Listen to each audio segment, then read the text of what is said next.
Okay, so the next exercise. It's going to be a static loaded lunge. So I'm going to have you drop down into the lunge position. So this is a static loaded lunge. Then again, we're going to wrap the band inward. So okay, so Lewis is going to be the door. And then also, we want to make sure that your body, your head is above your knee. So what we don't want is we don't want her starting like this, right? Okay, so from here you're going to drive so that your back knee comes directly up, pushing through that front heel.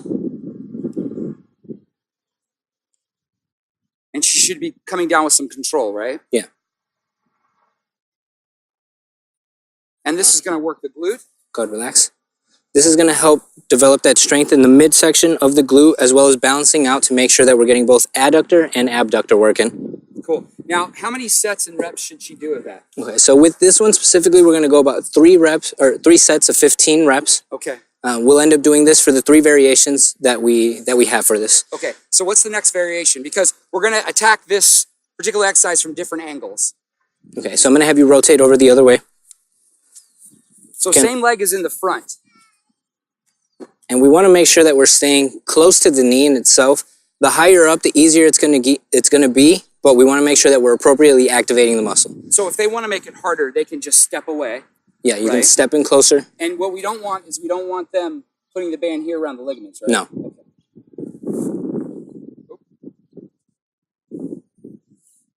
So same as the last one, you want to make sure you're really just driving off that front heel, activating more of the hamstring up to the glute. And again, she wants that knee underneath her hip. So it looks like the knee has kind of gone a little further back from the hip. So she wants to adjust, right? Yeah. Again, keeping the head over that back knee. Go ahead, relax. Okay. So we're just going to switch legs. I'm going to have you stay in that same position.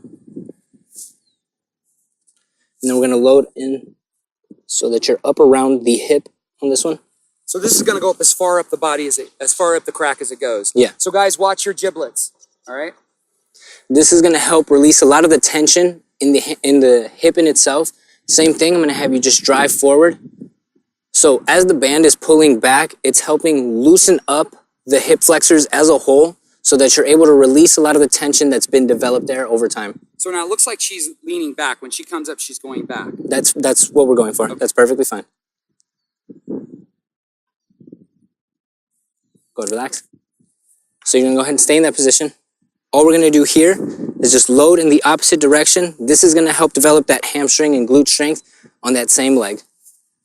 Same thing. So with this one, you're really trying to propel yourself back as you continue moving forward. And what about, do they need to be careful about locking that front knee? No, that's perfectly fine.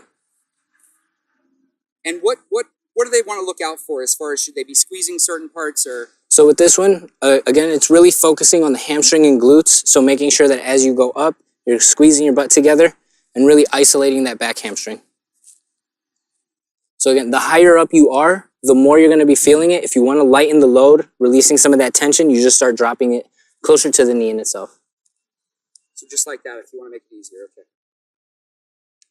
So essentially with these that are up close to the crease of the hip, these are the ones that are going to be on your back leg.